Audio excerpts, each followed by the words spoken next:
Қайырлы күн. Жалпы бүгін нейрографикалық линиялар мен округление дөңгелектеу деп айтамыз ғой қазақша. Сол туралы қысқаша түсіндіріп өтетін боламын. Жалпы тағы бір қайталап өткім келіп отыр, өйткені сондай сабақ барысында, офлайн сабақ барысында сондай сұрақтар әлі де көп, иә. Жалпы нейрографический линияны біз алдыңғы сабақ айтқан болатынбыз. Бірінші ол жаңағы қате нейрографикалық линиялар, осылай нейрографикалық линия жасау. Бұл дұрыс емес. Екіншісі не еді бізде? Екіншісі круг, қайталау. Одной тоже бір нәрсенің қайталануы, бұл тоже дұрыс емес. Жалпы дұрыс нейрографический линия шеттен басталып ойламаған жерден деген сияқты әртүрлі терминдік сөздерді пайдалану арқылы болатын линияны біз нейрографикалық линия деп айтамыз. Яғни бізде дұрыс варианты осы. Жалпы нейрографикалық линиялар кезінде кездесетін дөңгелектеу туралы айтатын болсақ, мысалға, міне нейрографический линия жасаймыз да. Нейрографический. И ол нейрографический линияларымыз белгілі нәрселермен қиылысып өтеді.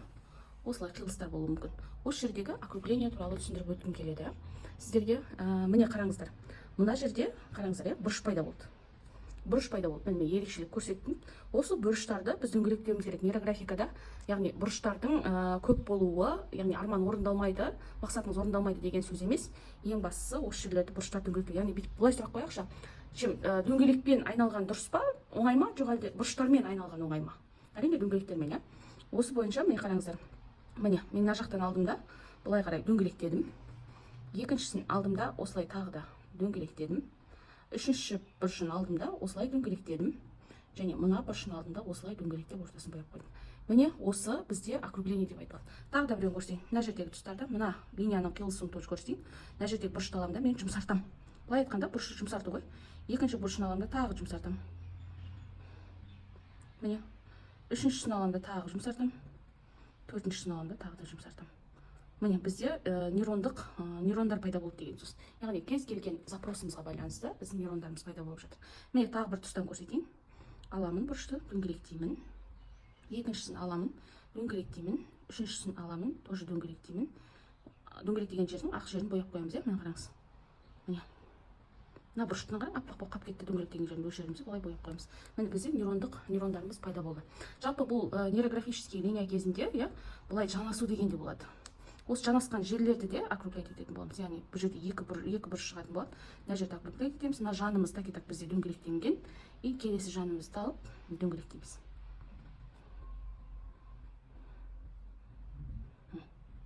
Өздеріңіз көріп тұрғандай, бұл жерде бұрыш қалған жоқ. Бізде қазір ешқандай бұрыш қалған жоқ болып тұру керек. Міне мына жерді алайық. Мына жерден де пайда болды. Осы жерді алып дөңгелектейміз. Мына бұрыштарын алып дөңгелектейміз. Мына бұрышын да тоже дөңгелектейміз. Мына бұрышты да дөңгелектейміз. Сөйтеміз, мынандай аяқтарын былай сырып қоямыз. Нейрографический линия қылып қоямыз.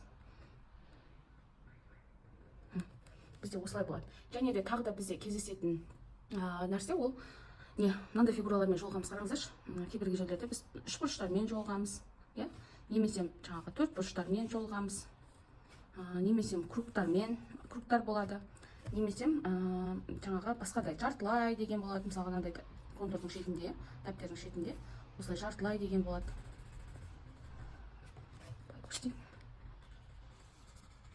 Оларды міндетті түрде бұндай сызықтарды біз сәл қалыңдау қылып көрініп тұратын ретінде жаңағы осылай маркердің жуан жағымен басып қоямыз. Бұл нейрографикадағы біздің сабақтарда кездесетін фигуралар.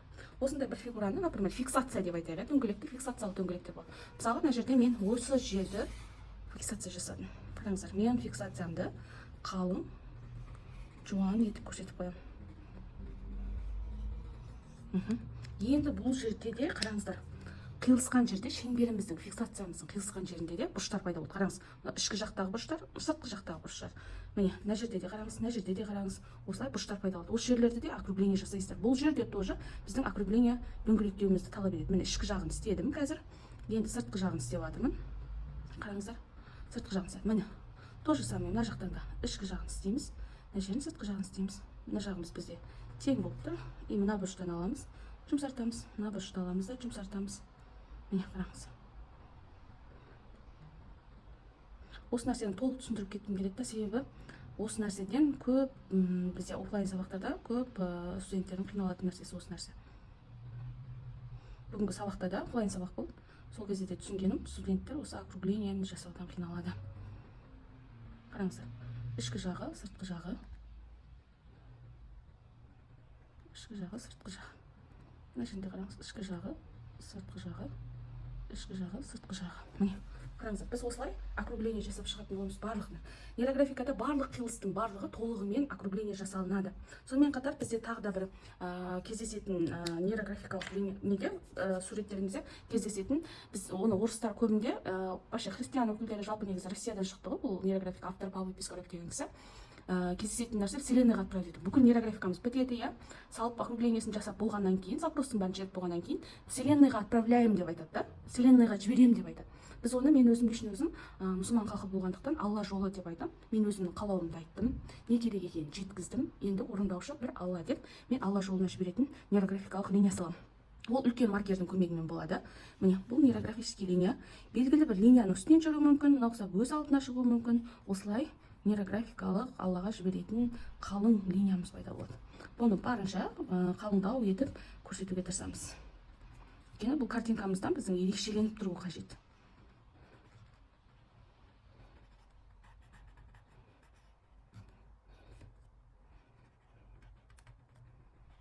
Бұндай линиядан біреу немесе екеу жасауға да болады. Бірақ мен көбінде мынау Алланың жолы, Алла біреу, и соның Алланың жолынан маған нұрын шашыратын осылай басқа да линияларды осылай қосам. Қараңыздар. Жазып көрмейді, маркерім.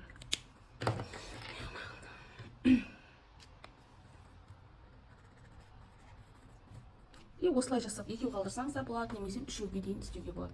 Бұл жерде де то же самый қиылысқан жерлерді округлять етеміз. Мысалға қараңыздар.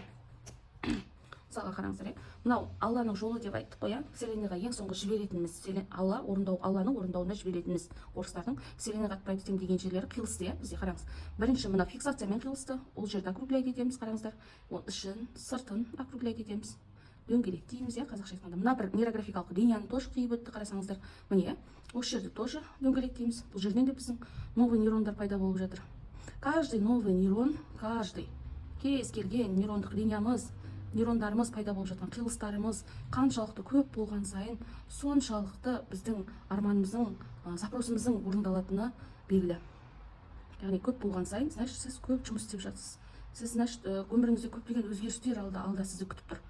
Сондықтан қанша қиын болуы мүмкін. Ең алғаш осы нейрографиканы сызған кезде мен бір орыс келіншек болды, маған осы нейрографиканы офлайн үйреткен, алғашқы таныстырған. Сол кісіге барған кезде айтатынмын: "Ей Құдай-ай, мына орыс апайды маған қаяқтан жолықтырды. Одан да жаңағы бұны салмай-ақ қоймадым ба, өзім проблемам көбейіп бара жатқан кезде енді жетпеген осындай бұрыштар еді" деген сияқты нәрсе ойлар болған менде. Бірақ осы сол кездегі біттім, міне округлениені дөңгелектеуді біттім десем, жоқ, міне тұр тағы қалып кетті деп көп жұмыс істеуімді мен прям заставить етті. Мен кәдімгідей қарсыластым да. Бұл деген сөз, мен ол адаммен қарсыласатқан жоқпын. Мен өзім қарсыласып жатырмын деген сөз. Мен өзім қарсыласып, өзімнің подсознаниемен қарсыласып жатырмын. Себебі бізде подсознание өте жалқау орган болғандықтан, ол көбінде жұмыс істегеннен гөрі жұмыс істемей, өзінің айтып қойған тактикасымен өмір сүре бергенімізді қалайды.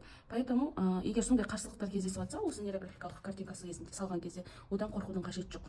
Себебі оның барлығы дерлік біздің өмірімізге өзгеріс әкеледі. Яғни біздің запросымыз түсінеді. Өз подсознаниенің өз жаратылысы сондай, егер шын мәнісінде қатты қалайтыныңызды және шын мәнісінде бір арманыңыз орындалғанын қаласаңыз, және сол арманыңыз сізді болашақта жетістікке жеткізетінін түсінген жағдайда подсознаниеңіз сол бойынша жұмыс жасап беріп отырады. Ол подсознание туралы тағы бөлек сабақтар түсіретін боламыз.